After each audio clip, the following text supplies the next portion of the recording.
Esse é o Ancapso e nós vamos falar agora sobre Big Brother Brasil.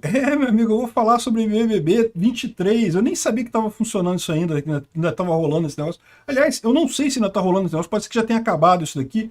Deixa eu ver de quando é que é a reportagem aqui. É do dia 17/4, não deve estar rolando ainda isso daqui, né? Mas de qualquer forma, essa informação aqui é interessante por quê? Porque eu vou expandir isso daqui para uma coisa muito mais interessante, aquilo que eu falo. Aquele comportamento das bolhas da informação descentralizada e distribuída. O quanto é complicado esse negócio, a gente tem que aprender a conviver com isso. Esquece aquele mundo anterior em que as pessoas concordavam, ou que tinha uma disputa de ideias civilizadas e coisa e tal. Esquece. Isso é coisa do passado. Igual máquina de escrever, igual mimeógrafo, essas coisas não existem mais, acabou. Essa convivência pacífica acabou também. Eu vou explicar por que nesse caso aqui do BBB 23. Essa notícia foi sugerida por Peter Levou a Fome a Duas Famílias e várias outras pessoas. Obrigado aí ao pessoal que sugeriu a notícia. Obrigado a você que está assistindo o nosso vídeo. Se você gosta do nosso conteúdo, por favor, deixe o seu like e se inscreva aqui no canal, né? Pois bem, olha só, essa aqui é uma coluna do Splash do UOL e eu devo deixar claro para vocês que eu não assisto Big Brother, nem sei quem é a Amanda, quem deixa de ser, mas o pessoal que está muito chateado, dizendo que a Globo precisa mudar a votação para evitar o sucesso da Amanda. O que isso quer dizer, eu não sei. Mas o que ele explica aqui embaixo é muito simples, olha só. Núcleos radicais sequestraram o horário nobre da sua televisão. Serve para o Big Brother Brasil, mas por uma miríade de outras temporadas de programas e realities. E eu acrescentaria que também serve para eleições e governo e política. É a mesma coisa, exatamente a mesma lógica. O sistema de votação vigente no Big Brother Brasil privilegia quem conseguir reunir a sua torcida o maior número de fãs entusiasmados, dispostos a virar noites votando no site e arranjando briga nas redes sociais. Até aqui está mais ou menos igual à eleição, não é não? Também uma coisa, né? Enfim, o típico comportamento tóxico de fandom, um dos perigos da sociedade moderna. O típico comportamento tóxico de petistas. Eu concordo perfeitamente nisso daqui. Acho até problemático uma empresa tão responsável quanto a Globo fomentar de alguma maneira esse padrão tão bizarro de comportamento, celebrando votações obsessivas nos paredões, né? Bom, o que eu entendi aqui? O que eu entendi dessa história é o seguinte, que na verdade a mesma pessoa pode votar inúmeras vezes, né? Então se você tem um grupinho muito obstinado que quer que você ganhe coisa e tal, essas pessoas vão votar dia e noite, virar noite votando e coisa e tal. E daí, o que ele fala aqui mais adiante? Que o cidadão comum, aqui, isso acaba afugentando o cidadão comum, aquele que não quer virar à noite digitando número no telefone, ou mandando mensagem, ou entrando em site, coisa e tal, mas que queria influir na coisa, né? E eu concordo, isso aqui é algo que deve tá acontecendo com outras situações também, como por exemplo a eleição brasileira, né? O pessoal se vê meio alienado, porque você começa a ter os grupos extremamente rígidos, que um não aceita o outro de forma alguma, um vai ganhar, o outro vai perder, mas você tem um monte de gente que está ali no meio do caminho, que não tem esse radicalismo todo, e no entanto esse pessoal se vê alienado, porque não tem alternativa, ou vai ser um ou vai ser o outro.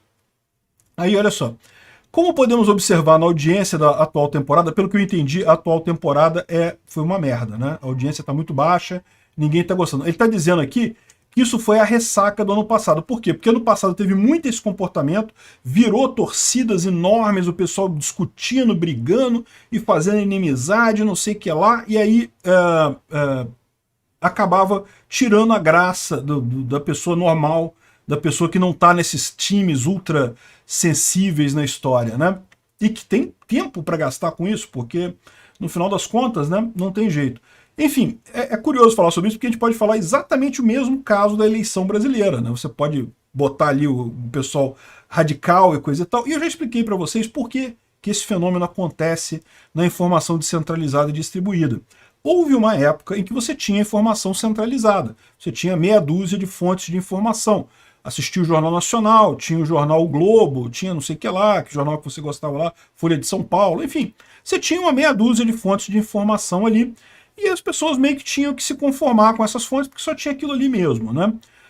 Agora, com a informação descentralizada, você tem uma infinidade de fontes de informação, você tem inúmeros canais falando sobre um assunto, sobre política, sobre Big Brother Brasil, sobre o que quer que seja. Tem muitos canais falando sobre isso. E aí o que acontece? O ser humano, ele naturalmente prefere se agrupar, ou ouvir, ou conversar com pessoas que pensam como ele. Quando havia essas poucas fontes de informação unificadas, a opinião média das pessoas girava em torno daquilo que era dito ali. Não é que a televisão ela moldasse o comportamento das pessoas, mas ela limitava a janela de Overton, ela limitava até o quão longe uma pessoa podia pensar da outra, né? Quando você tem a informação descentralizada, isso acaba, porque você começa a entrar em canais e as pessoas começam a falar entre si. Então, como né, eu costumo assistir canais que também pensam como eu. E eu falo aqui as coisas que eu penso. Então, ou seja, repara como é que se cria um ciclo de retroalimentação nesse negócio, que eu não estou falando que é uma coisa maldosa, e também não estou falando que é negócio de algoritmo, né? Esse papo que o pessoal fala assim, não, porque o algoritmo radicaliza as pessoas, é porque as pessoas não sabem o que é algoritmo, na verdade é essa. Um monte de leigo que nunca programou um algoritmo na vida. Algoritmo não é isso, o algoritmo ele busca atender o que a pessoa quer. O algoritmo tenta entender o que você como cliente quer. Então, quem é o culpado, em última análise, é o comportamento humano. O próprio ser humano tem essa tendência de seguir pessoas que pensam como ele, né? Então, o que acaba acontecendo? Só que hoje em dia você tem tanta informação vindo de tanto lado que é impossível você assistir informações diversificadas. Você acaba focando naquele grupo que pensa mais ou menos como você. E isso começa então a ter essa separação, você começa a formar bolhas. Isso é natural. Não preciso explicar para vocês que isso existe. Todo mundo percebe isso em meia hora andando na internet, essa questão das bolhas, né? Mas o ponto central que eu quero dizer para vocês é que o pessoal está achando que a solução para isso é quebrar as bolhas. Não, vamos dar um jeito de... Não podemos ter... vamos acabar com fake news e grupos de discurso de ódio e não sei o que lá, vamos acabar com isso, que isso vai acabar. Não, não vai. Olha o caso aqui do BBB. O BBB não tem ninguém com discurso de ódio, né? Todo mundo de esquerda, todo mundo progressista, a coisa toda. E, no entanto, você forma bolhas do mesmo jeito. Essas bolhas que você vê na política brasileira, elas são estruturais.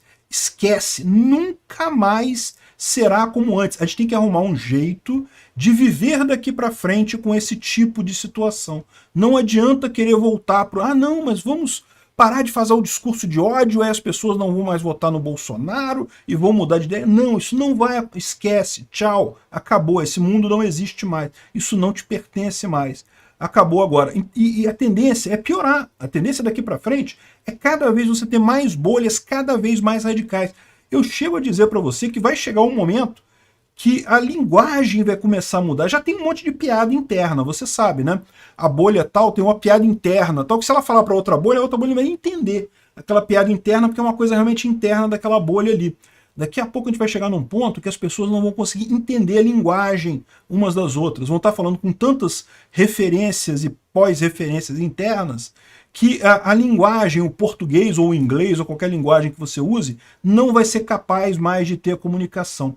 O que a gente tem que entender é maneiras de você viver pacificamente nesse mundo, né? E aí que entra o libertarianismo. Então, repara o problema aqui, né? Como eu falei, o pessoal está preocupado aqui porque tinham...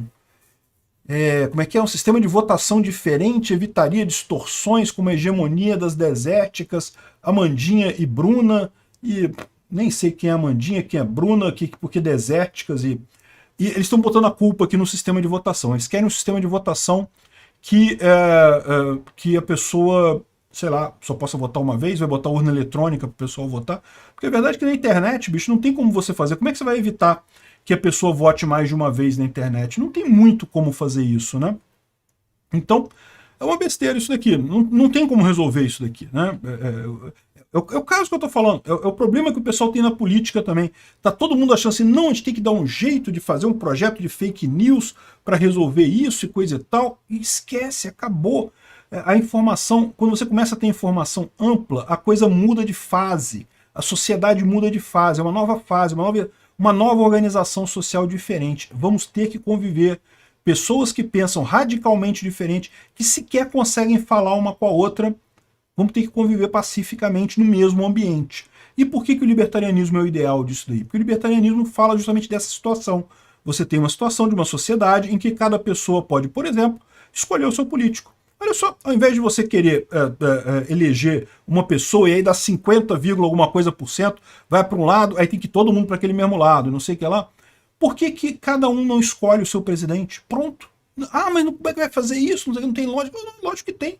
Evidente que tem. É só você fazer exatamente isso. Deixa o Lula lá com o Palácio do Planalto, aquele monte de prédio velho, caro lá. O Bolsonaro arruma um outro governo para ele num prédio qualquer aí. E pronto, quem quer votar, quem gosta do Bolsonaro, paga imposto para o Bolsonaro vai fazer as obras, vai garantir a segurança e vai fazer toda a função do governo para as pessoas que votaram nele. E o Lula vai fazer essa função toda para as pessoas que votaram no Lula. E as pessoas que votaram no Lula pagam os impostos do Haddad lá, vão pagar a comprinha da Shopee, vão pagar as coisas todas, e pronto, vocês votaram no Lula, vocês pagam esses impostos todos. Entendeu a ideia? Aí você fala assim, mas mas não dá, porque como é que vai garantir a segurança numa mesma área? Vai ter duas delegacias de polícia diferentes? Pode até ser isso, ou pode ser que ambos os governos contratem uma empresa que vai fazer a segurança naquela área. Pronto, resolve muito mais rápido isso daí do que isso. É exatamente o mesmo sentido de você compartilhar linha telefônica, né? O poste, né? Você não tem dois postes na sua rua, você tem um poste só, que pertence a uma empresa só, as outras empresas usam aquele poste porque elas pagam um aluguel para a empresa que é dona do poste. Então pronto. A delegacia aqui do Catete vai ficar, digamos, com o governo do Lula, beleza. Continua lá, aí o governo do Bolsonaro entra num acordo, olha só, vamos fazer o seguinte, qual que é o custo da delegacia do Catete, eu pago metade para você proteger também o pessoal que está aqui, que é bolsonarista dessa área, e pronto. E se tiver um terceiro governo também, pronto, beleza. Você tem governos em competição, as pessoas decidem para que lado vão, né? Como é que é isso a resolver? O problema do Big Brother Brasil, eu sinceramente não tô nem aí. Eu não gosto muito desse modelo de programa. Mas olha só como isso resolve mesmo o problema desse grupo viver de forma pacífica no mesmo ambiente, né? E se você quiser saber mais sobre isso, essa teoria se chama Sociedade de Leis Privadas, ela foi desenvolvida pelo Hans Hermann Hoppe, que é um filósofo austríaco, e eu tenho um vídeo sobre isso que eu detalho precisamente qual é a ideia da Sociedade de Leis Privadas lá no meu canal Ancapsu Classic. Eu vou deixar o link do vídeo aqui embaixo. Obrigado por assistir o vídeo até o final. Além de curtir, compartilhar e se inscrever no canal, considere se tornar patrocinador com valores a partir de R$ 1,99. Clique no botão Seja Membro abaixo para saber as condições e vantagens de patrocinar o canal. Mais informações sobre o nosso projeto, visite nossos sites indicados na tela.